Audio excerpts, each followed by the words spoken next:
बस ऐसे don't speak anything.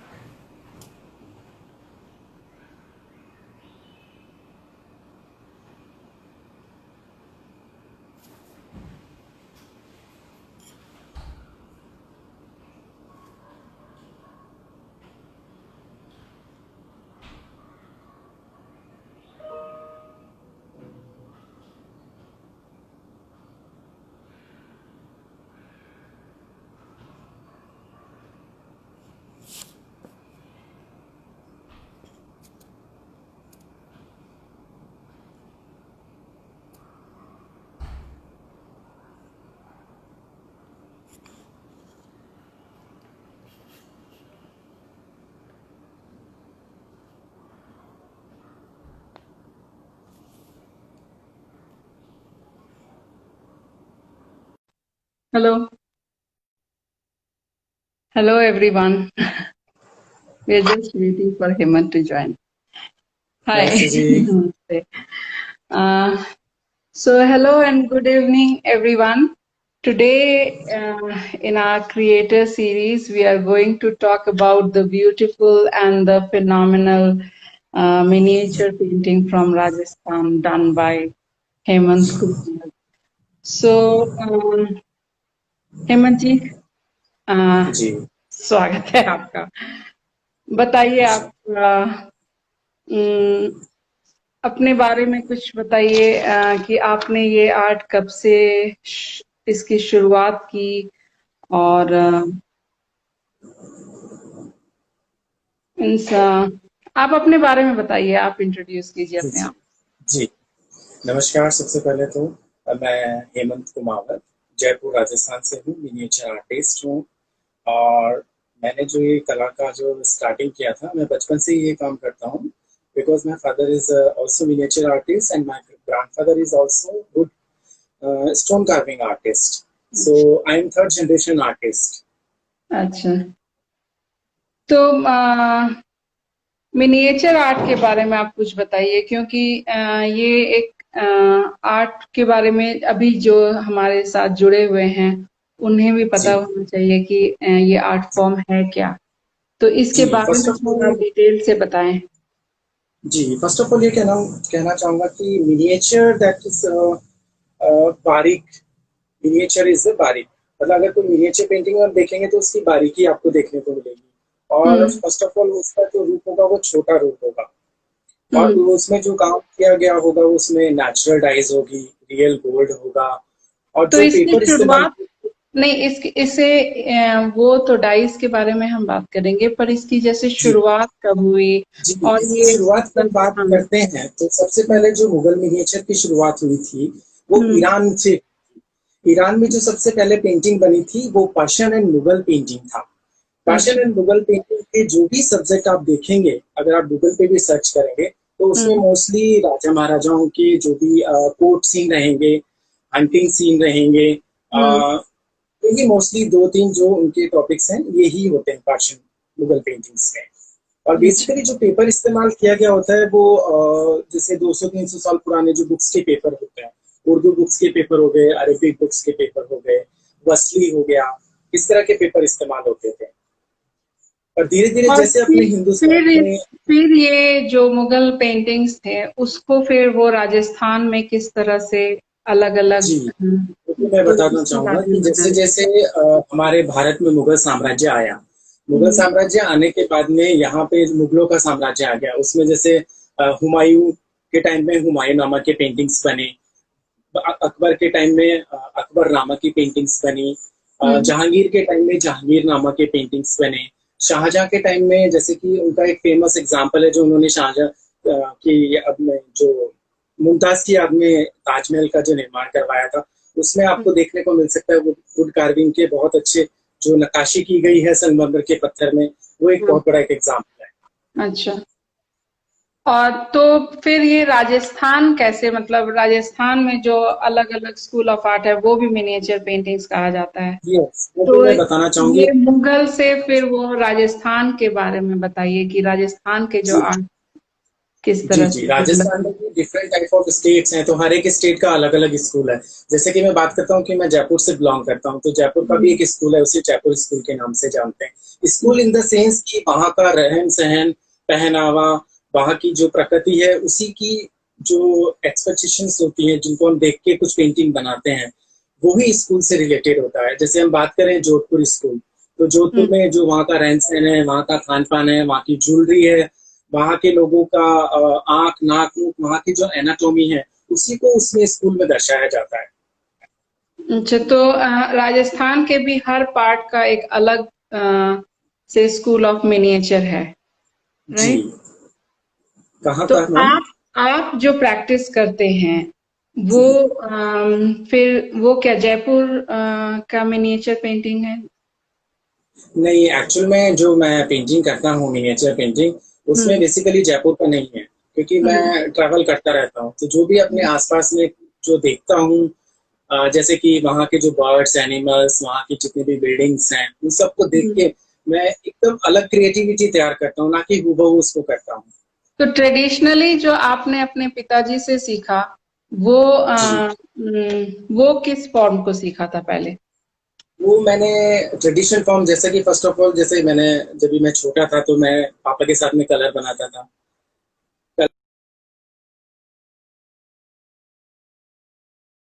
Wait for the artist to join again. हाँ, आप फिर से बताएं, थोड़ा देवी कनेक्शन देवताओं के चित्र था। बनाने लगे। हेलो।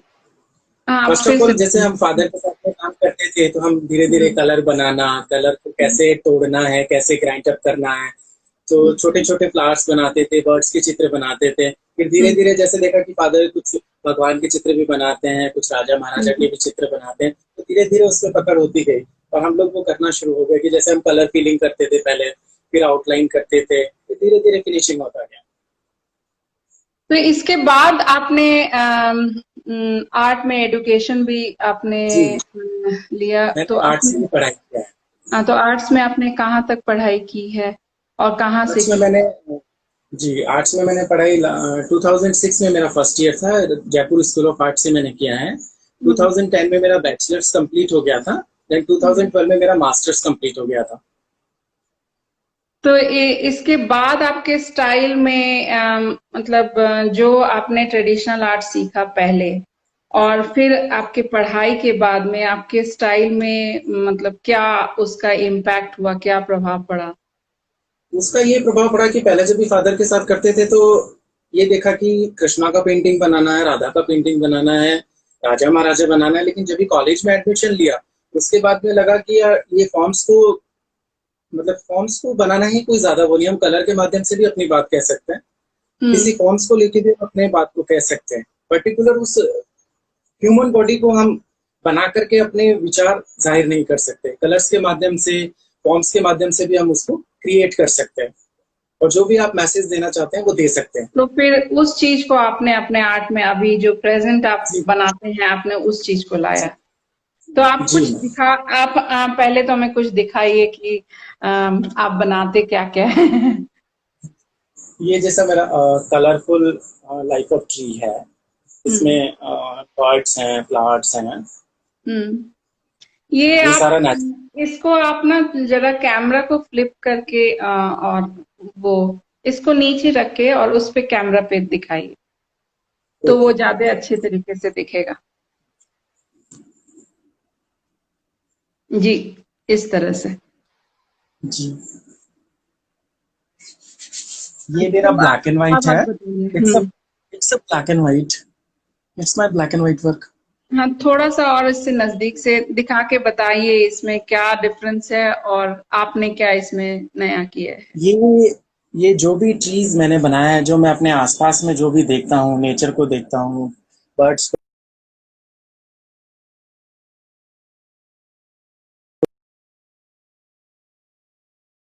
देखता हूँ, ना कि हूबहू उसको बनाता हूँ। और ये जी। सभी ब्रशेस का काम है। इसमें मैं हम्म कुछ मिक्स मीडिया जैसे रोटरिंग पेन वगैरह भी काम में लेता हूँ। कुछ मेरे बनाए हुए ब्रशेस हैं, जैसे कि ये मेरे ब्रशेस हैं, हम्म। हैंडमेड ब्रशेस हैं, सब इसी का ही काम है ये सब। अच्छा, तो ये वर्क कंप्लीटली ब्रश का है? जी। ये सब मिक्स मीडिया है मैम। इसमें मैंने ब्रश का भी इस्तेमाल किया है, रोटरिंग पैन भी है, कुछ हैंडमेड मेरे पर्सनल ब्रशेस हैं थोड़ा बनाए हुए उसका। आप थोड़ा कैमरा को स्थिर रखिए ताकि वो कंप्लीटली अच्छे से दिख सके। जी जी। अम, अच्छा, तो ये एक तरह का काम हुआ, और जो ट्रेडिशनल आप करते थे उनमें से आप कुछ दिखा सकते हैं? जी जी। ट्रेडिशनल में मैं इस तरह का करता था।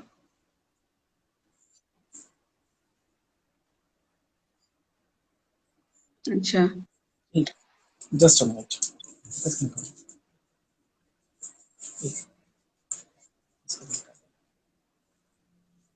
ये जैसे मिनिएचर पेंटिंग है, राजा महाराजा, लासी। हम्म हम्म। थोड़ा इसे और नजदीक से दिखाएं। हाँ। जी जी जी।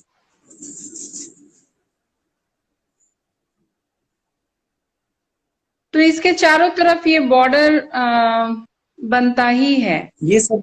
है ना? जी। बॉर्डर बनता है जी। ये ट्रेडिशनल ये की सर। बॉर्डर ऑर्नेट करना ही है हर पेंटिंग जी। में। और एक ये राधा कृष्णा है, इसे बारामासा बोलते हैं। अच्छा। ये पूरा नेचुरल डाइस का काम है। जी। तो आप अपने परिवार में जैसे थर्ड जनरेशन है ना? तो जी जी मैम। ये जो आप पहले आपने जो ये ट्रेडिशनल सीखा और फिर बाद में जो इसे इवॉल्व करके, तो इसे किस हद तक, किस मुकाम तक आप ले गए हैं?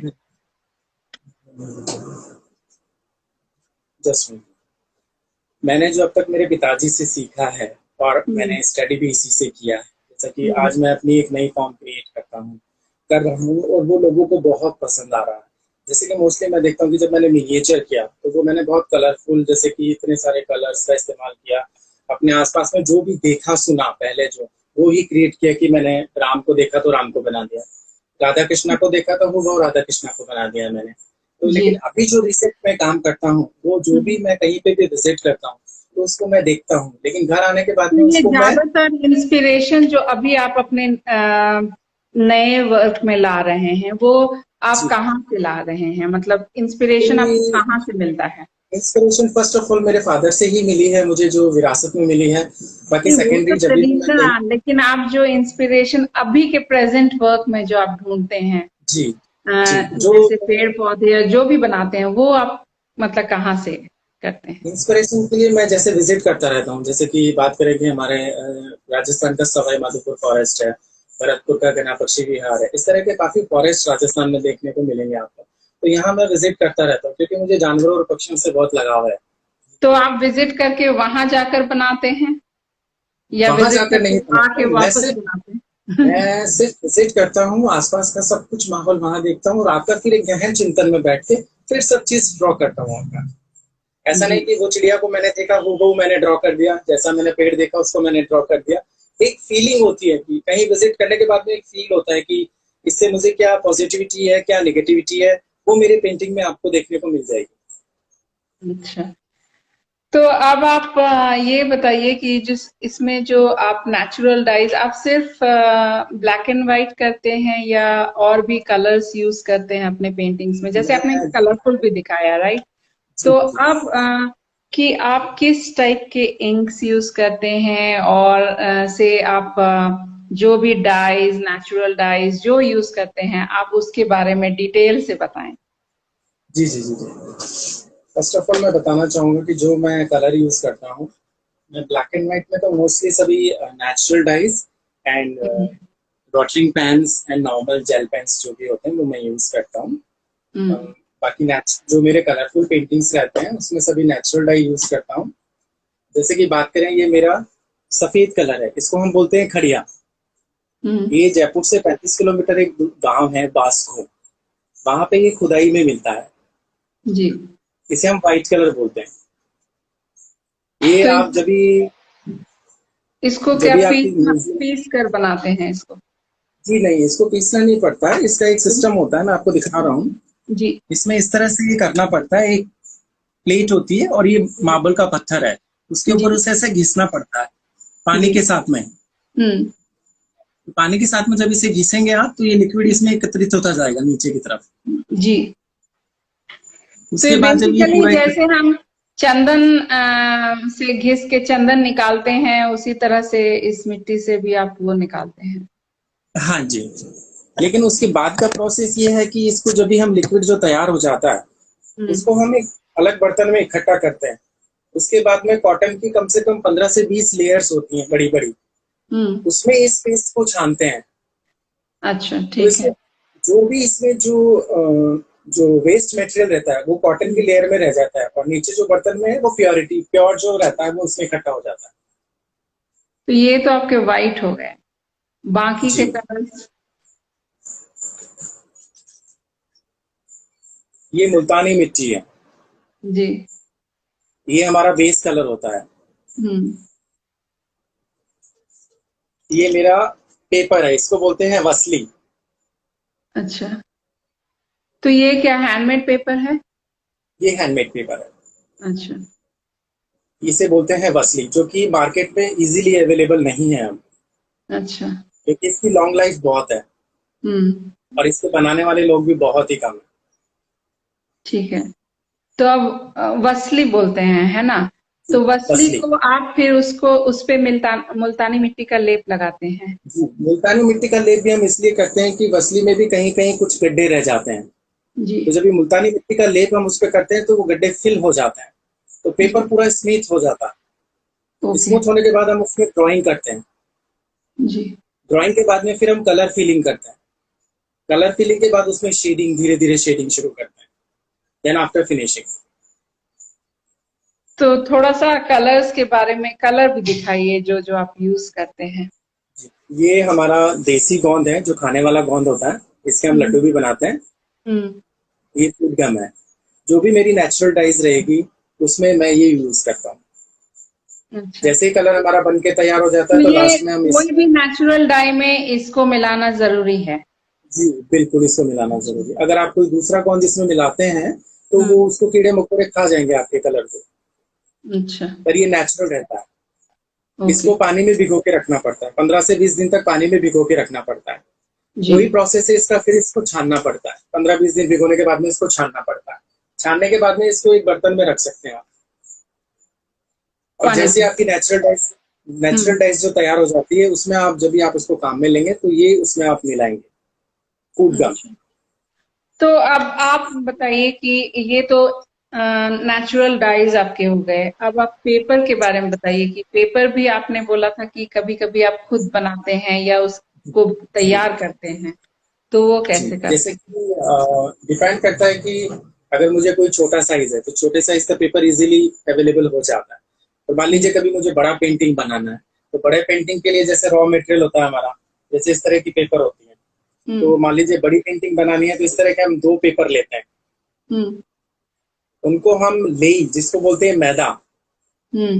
मैदा का हम पेस्ट तैयार करते हैं। अच्छा, जैसे हमारे गोंद होता है तो हम लय बनाते मैदा की हैं। लेई लेई हाँ बनाते हाँ। हैं। हाँ हाँ, उसको बॉईल लेई करके। बना के उसको हम्म। बॉईल करके हम लेई बनाते हैं। उसके बाद में हम्म। हम पहले नीचे वाले जो एक फर्स्ट पेपर है उसके ऊपर हम उसको पेस्ट कर देते हैं। जी। उसके बाद उसके ऊपर दूसरा पेपर पेस्ट कर देते हैं, जी। साइज के हिसाब से। अच्छा, तो साइज को बड़ा भी आप पेपर से चिपका चिपका के और उसको साइज को बड़ा करते हैं? कर सकते हैं। अच्छा। 2 पेपर जो भी साइज में, ज्यादा बड़ा पेपर अवेलेबल और नहीं होता है मार्केट में। फिर उसका यूनिफॉर्मिटी कैसे लाते हैं कि अगर आप पेपर चिपकाए तो एक के ऊपर एक तो ओवरलैप करेगा?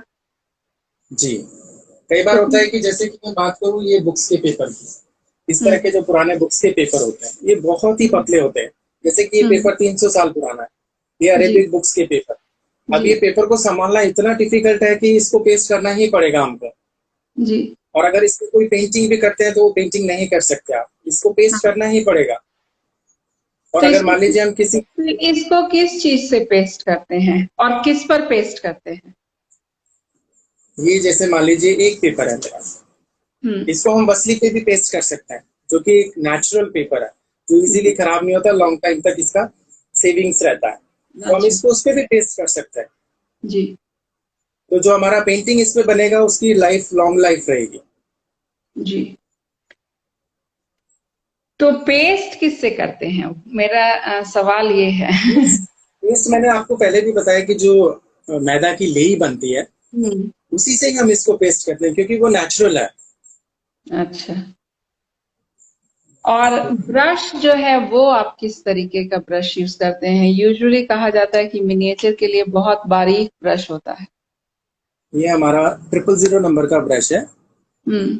इसको स्क्विरल हेयर ब्रश बोलते हैं। ये गिलहरी के बाल का होता है। अच्छा। एक ब्रश में 100 बाल होते हैं। सिर्फ एक ही बाल इसमें काम करता है। इसमें 100 बाल 99 हैं? उसको सपोर्ट। जी, 100 हेयर्स। एक ही अच्छा। बाल काम करता है, 99 एक को सपोर्ट करते हैं। ये शेडिंग के काम आता है। अच्छा। तो मेन जो आप कलर भरते हैं वो फिर किस ब्रश से करते हैं? वो नॉर्मल ब्रश से ये करते मैं हैं? आपको बताता हूँ।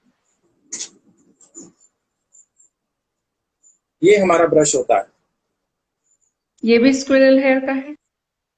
ये सब स्क्वेयर हेयर ब्रश हैं, कोई हॉर्स के हैं, अलग अलग एंगल्स के हैं। ये हम्म। इजीली अभी मार्केट में अवेलेबल नहीं है। तो अवेलेबल नहीं है तो हर उसको साइज से आप बचा के रखते हैं या कैसे, मतलब उसको प्रोटेक्ट कैसे करते हैं? सेव करके रखते हैं। क्योंकि अच्छा। अभी देख लीजिए, जैसे अभी ये कोविड-19 का टाइम है। दो ढाई हम्म। महीने से सभी लॉकडाउन है, तो इस बीच में अभी हम क्या कर सकते हैं? जब तक आप सेविंग्स नहीं करेंगे अपने आर्ट मटेरियल की, तो फिर कैसे कर सकते हैं? जी वो तो है। और अम, कुछ मेरे पास इसके ये जो बनाए अलावा हुए और आप ब्रशेस, क्या यूज करते हैं अपने पेंटिंग में? ये कुछ मेरे पर्सनल बनाए हुए ब्रशेस हैं वुडन के, जो भी मैं अपने पेंटिंग्स में इस्तेमाल करता हूँ। वुडन के वुड के ब्रशेस हैं या मतलब वो शेड्स और इसके लिए करते हैं? शेड्स, वो कट करके उनको बनाए हुए आउटलाइन के लिए, डॉट्स के लिए, ये जी। सभी ब्रश। जी। अब आप ये बताइए कि अभी जो इतना सिचुएशन बहुत गंभीर है और इस टाइम में, ऐसे डिफिकल्ट टाइम में, जो जी, इस कला से जो जुड़े हुए हैं उन लोगों को क्या क्या परेशानी हो रही है? आप खुद ही ये फर्स्ट ऑफ ऑल तो परेशानी फेस ये कर कोविड रहे हैं। 19 का जो समय रहा 2 ढाई महीने, इसमें एकदम से सब घर में ही पैक होके रह गए। घर में ही रहिए, घर में ही रहिए करके। लेकिन जैसे कि मैं मेरी बात करूं कि मुझे खाने से लेके हमें खाने की भी बहुत परेशानी हुई कि सभी शॉप्स वगैरह खाने की सब बंद थी। फर्स्ट हम्म। और सेकंड, आर्ट मटेरियल अवेलेबल नहीं हो रहा था। हम्म। थर्ड, कि जो पेंटिंग बन गया है उसको कैसे डिलीवर करेंगे। जब डिलीवर नहीं होगा तो फिर पेमेंट कैसे आएगी? सबसे बड़ा इश्यू हो। और जब पेमेंट नहीं आएगी तो घर खर्च कैसे चलेगा? जी। ये सबसे बड़ा इश्यू था। तो इस वक्त मान लीजिए कि आप जैसे बाजारों में जाके नहीं इसे बेच सकते जी, हैं, तो और इसके जी। अलावा आप क्या इसके उपाय सोच रहे हैं? इसके अलावा मैं ये कहना चाहूंगा कि जो भी मेरे जो पुराने क्लाइंट्स हैं, मेरा हम्म। फ्रेंड सर्किल है, जो मेरा हम्म। आर्ट से रिलेटेड फ्रेंड सर्किल है, जैसे ऑनलाइन एग्जीबिशंस होती हैं, ऑनलाइन हम्म। वर्कशॉप्स होती हैं, तो ऑनलाइन भी आप अपना स्टार्ट कर सकते हैं। कोई ऑर्डर के आपके जो कोई पेंटिंग्स हैं, आप उसको कुरियर के द्वारा भी भेज सकते हैं, ताकि जब जी। भी वो पेंटिंग क्लाइंट रिसीव करेगा तो आपको पेमेंट भी ऑनलाइन आपको रिसीव हो जाएगी। तो कहीं ना कहीं हमें थोड़ी हेल्प होगी, ओके। बजाय ट्रैवल करने के, कहीं आने जाने के। अच्छा, कुछ लोग पूछ रहे हैं कि अगर किसी को ये मटेरियल्स चाहिए तो वो जी, बाजार में इजीली अवेलेबल अवेलेबल? नहीं होगा। इजीली अवेलेबल नहीं होगा क्योंकि ये जो मटेरियल है, मुझे खुद को, मेरी फैमिली को जाके फॉरेस्ट से, प्लांट से सब कलेक्ट करना पड़ता है। और इसको अच्छा। बनाने में भी हमको 2 से ढाई महीने लगते हैं। जो क्योंकि फर्स्ट ऑफ ऑल सारे इसको जो इकट्ठा करना कलर्स तो थोड़ा बनाते हैं? डिफिकल्ट है, और फिर बनाना। अच्छा। तो थोड़ा सा आप स्केच करके दिखा सकते हैं, मतलब जी, किस तरह से उसका फिनिशिंग करते हैं? जी, जी, जी, जी। जस्ट लॉकडाउन की पेंटिंग।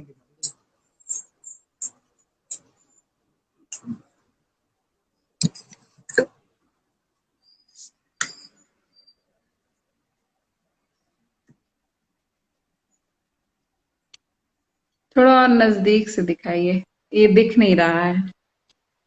अभी नहीं, आपके जहां आप ड्रॉ कर रहे हैं वहां नहीं दिख रहा है। हाँ। हाँ। थोड़ा कैमरा को और नीचे कीजिए। जी, कैमरा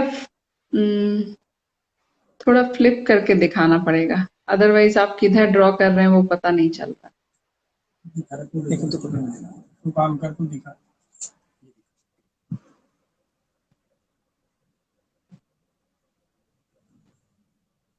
अभी दिख रहा है मैम? हाँ, अब दिख रहा है। इस काम में बहुत, लेकिन जो डॉट्स इसमें बहुत पेशेंस रखना पड़ता है, क्योंकि बहुत जी छोटे डॉट्स हैं। जी। इसमें मैं और ये पेन, डॉट्स वॉटरिंग के पेन का थ्रू इस्तेमाल ही कर सकता हूँ जी। इसके शेडिंग्स भी होते हैं। जी, जैसे कि मैंने रेड कलर से किया हुआ है, कुछ अच्छा, ब्लैक से किया हुआ है। तो वो जो ब्लैक है वो आपने फिल किया है या उसका शेड किया है? शेड किया है, शेड अच्छा, किया है। जी। ये देखिए, वो भी मैं बताता हूँ।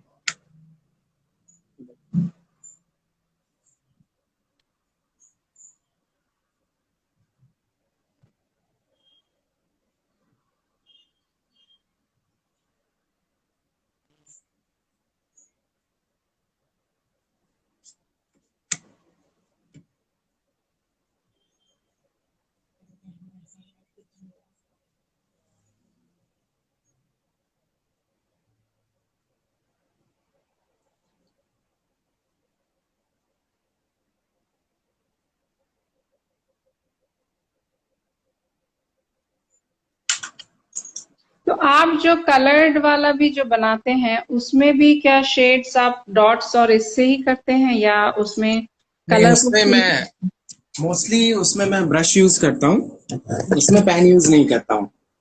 अच्छा, तो अब जो 100 हैंड्स के आप मेंबर हैं, तो जी, आपको किस तरह से लगता है कि हमारे जो 100 हैंड्स का परिवार है इसे कोरोना के बाद किस तरह से अपने आप को तैयार करना चाहिए? फर्स्ट ऑफ ऑल तो यही कहूंगा कि ये दुख की घड़ी सभी के लिए है कि ये कोरोना का जो पाला गया 2 ढाई महीने, जो दुख की जो घड़ी है, इसमें हम घर में रहकर अपना बेस्ट से बेस्ट जो काम है वो करते रहें। और एक कहावत जरूर है कि भगवान के घर में देर है अंधेर नहीं है। तो ये संकट का समय जरूर निकल जाएगा और हम लोग फिर से इकट्ठा होंगे और अपना जो आर्ट है उसको सुचारू रूप से सेल कर सकेंगे और हम सब मिल सकेंगे। जी जरूर। Okay, so thank you everyone to be with us. Hemant ji, शुक्रिया आप जी हाँ, अच्छी तरह से एक्सप्लेन करने जी के जी। लिए। सब सेफ रहें और हेल्दी रहें, यही हम लोगों की कामना है। So we are all in together in all जी इन दिस। मैं मेरे फादर को भी इंट्रोड्यूस कराना चाहूंगा, ही इज हाँ, हियर। बिल्कुल बिल्कुल। Just is my father, is my father Kailash नमस्ते। कुमार, इज नमस्ते फेमस मिनिएचर आर्टिस्ट। जी। आप अपने बारे में आप कुछ बताएं। आप आपकी आप किस तरह से काम करते थे और आपके बेटे आपसे कैसे अलग कर रहे हैं? थोड़ा अलग टाइप का काम है, मिनिएचर का करता हूँ और स्कूल पे आधारित करता हूँ। जैसे जयपुर स्कूल है, हम्म। किशनगढ़ है, और स्कूल पे आधारित ज्यादा काम करता हूँ। तो आप और जो किशनगढ़ पे तो वो ज्यादातर बनी ठनी पेंटिंग्स ही बना करते थे। हाँ, नहीं बनी ठनी नहीं है, राधा कृष्णा भी है और जैसे रास भी है, बहुत जी सारी पेंटिंग है किशनगढ़ के अंदर। और किशनगढ़ में तो फर्नीचर पे पेंटिंग होती है। जोधपुर जी। में अलग टाइप का काम होता है। जैसे भीलवाड़ा में जाएंगे तो आपको फड़ पेंटिंग का काम होता है। और हम्म। भीलवाड़ा में बहुत सारे अलग काम होते हैं। उदयपुर का अलग स्टाइल है। हमारे जयपुर में भी क्या है, आमेर और जयपुर का अलग स्टाइल है।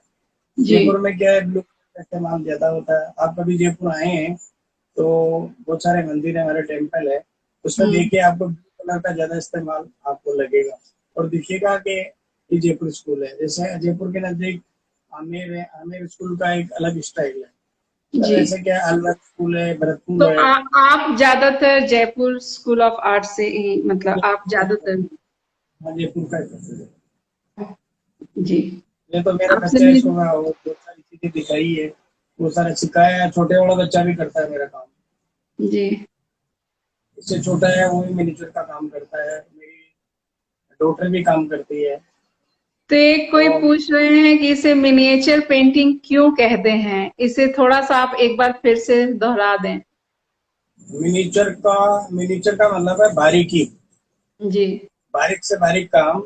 जैसे छोटा से छोटा बिल्कुल फिगर हो, बारीक से बारीक काम होना चाहिए उसके अंदर, और उसके अंदर एक्चुअल रियलिटी दिखनी चाहिए कि ये एक्चुअल में अपन ने साजा बनाया है या राधा कृष्णा बनाया है या औरंगजेब बनाया है या पृथ्वीराज, कोई भी जो राजा बनाया, माधो सिंह बनाया है या हम्म। अजमेर का राजा बनाया जोधपुर, उसके अंदर क्या है, परफेक्ट एनाटॉमी होनी चाहिए और बिल्कुल उसमें क्या है, बारीकी होनी चाहिए।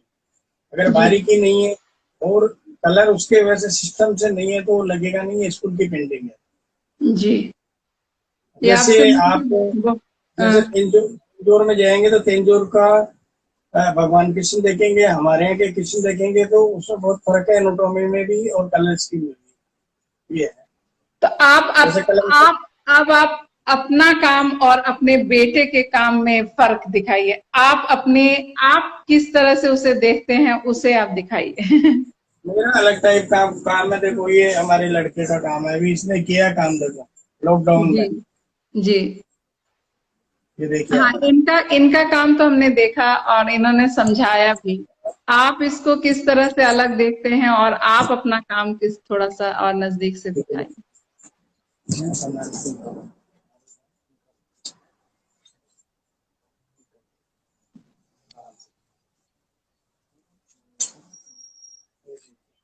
मेरा अलग टाइप का।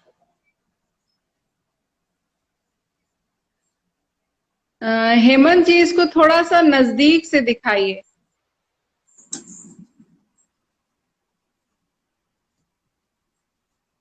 Its original miniature.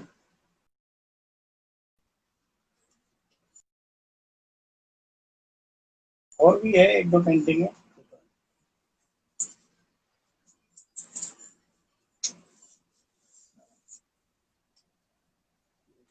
ये ओरिजिनल मुगल है, देखिए।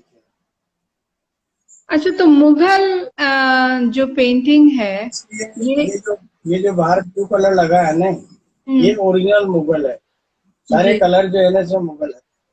अच्छा, तो इसमें और जो अभी जो प्रेजेंट डे जो राजस्थान के जैसे जयपुर स्कूल ऑफ आर्ट में, इसमें और उसमें क्या अंतर है, मुगल और इसमें। मुगल और स्कूल में क्या अंतर? मुगल का एक अलग टाइप का काम है और स्कूल्स का काम थोड़ा अलग टाइप का काम जी। है। जैसे हम्म। आप कांगड़ा में जाएंगे तो कांगड़ा की थीम अलग है, और जी। जैसे कांगड़ा में आप जाएंगे तो तो क्या ग्रीन थीम का भी ज्यादा। अलग, तो क्या थीम भी अलग हो जाते हैं हर इसके स्कूल ऑफ पेंटिंग में, कि थीम वही रहता है और सिर्फ स्टाइल चेंज होता है। थीम, पेंटिंग का थीम तो क्या है, अपने अपने आर्टिस्ट की सोच के हिसाब से होता है जी। कि मुझे क्या बनाना है, जी। नया क्या करना है, वो सारी सोच के हिसाब से होता जी, आपसे मिलके बहुत खुशी हुई। अब हेमंत जी, अभी जो आपने वो हाथी वाला पेंटिंग दिखाया, है। उसको जी। आप थोड़ा नजदीक से सबको दिखा सकते हैं। हाँ, उसको थोड़ा आप कैमरा, वो आप फ्लैट रख के कैमरा फ्लिप करके दिखाइए तो ज्यादा अच्छी तरह से हम देख पाएंगे।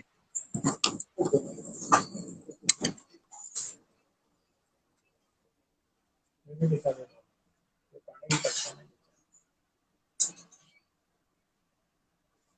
इसके बारे में आप थोड़ा बता भी दें। ये जो पेंटिंग है हम्म। हमारे राजस्थान का सवाई माधोपुर फॉरेस्ट है। हम्म। ये वहीं से इंस्पायर होके मैंने ये क्रिएट किया है लॉकडाउन के टाइम में, कि जी। ये जो लॉकडाउन का टाइम है हम्म। इसमें की बात करें कि जैसे हम जो थोड़ा भी। और थोड़ा और ऊपर से दिखाइए। हम्म। जी, जी। जो भी ये लॉकडाउन का टाइम है, इसमें जैसे कि हम लोग सभी घर में हैं, तो हम लोग कितने परेशान हो गए हैं कि घर ही घर में कितना क्या करें, बाहर निकलने को नहीं है ये। तो ये टाइम में ये सब एनिमल्स कितने खुश हैं कि इनका जो जनजीवन है उसमें मानव का हस्तक्षेप बिल्कुल नहीं है। अच्छा, तो तो एक खुशी आप वाली बात भी इसमें आप जाहिर अपने हो रही है। पेंटिंग्स आप बंद रह के अपने पेंटिंग्स के थ्रू एनिमल्स की खुशी दिखा रहे हैं। जी बिल्कुल। चलिए। कि जब ये लॉकडाउन नहीं था तो इतना ये सब फॉरेस्ट में इतना सब लोगों का आना जाना, ये सब तो ये इतना सब डिस्टर्ब हो जाते हैं कि बस परेशान से ही रहते हैं। जी। अभी एकदम लॉकडाउन के टाइम में ये फ्री हैं कि देखिए आप, जो भी एनिमल्स हैं, शेर हैं, एलिफेंट्स हैं, सब निकल निकल के सिटी की तरफ आने लगे हैं। जी। तो ये एक इनकी जो खुशी का जो वो है, वो मैंने क्रिएट किया है। ये बहुत सुंदर है। जी। जी। जी मैम। ओके, चलिए ठीक है, आपसे मिलके बहुत खुशी हुई।